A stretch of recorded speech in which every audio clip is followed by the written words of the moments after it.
America never wanted you to become a homeowner, and they wanted you to stay slaves. Full stop. In 1865, the Civil War just ended. General William Sherman signed an order saying that over 400,000 acres of land were going to be given to free Black Americans. It's really like a consolation prize for thanks for fighting in the war, thanks for dying, thanks for just suffering with us.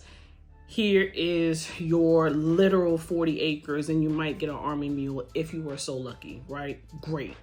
That was in January of 1865.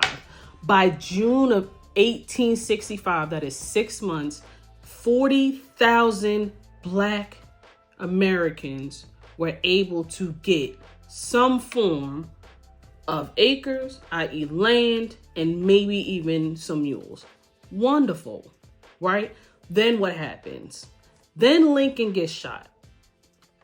President Andrew Johnson's hating ass reverses the order. So we have 6 months of a possibility for financial freedom and stability for the Black community, but it's fine. He says, no, we're going to actually not only stop this, but we're going to return the land back to the Confederate plantation owners, right?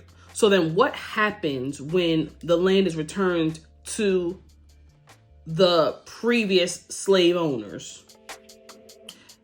The previous slaves become modern day slaves, i.e. sharecroppers. If the Black people were not altogether removed from their property, then they were allowed to stay on the property by working for probably their previous slave owners and trying to work and pay their way to possibly owning their property, which never really works out how they say it works out. On the land that they once owned, but now they don't own because #racism. Got it. However, the terms were often manipulated and they were changed to keep them perpetually in debt and poverty. The broken promises for African American people continue to have devastating impacts today. Today, Black home ownership remains significantly lower than those of white Americans. However, the fight isn't over. You still have people that are advocating for you on a daily basis, whether it's with lenders, whether it's with appraisers. There are people that are fighting for you every day.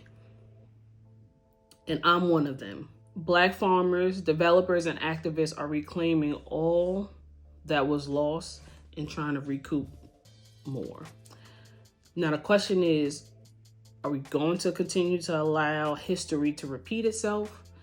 Or are we going to try to change history and change the trajectory of not only our lives, but our family lives, and to create generational wealth for them and to make sure that our children have a future and have a home to come to?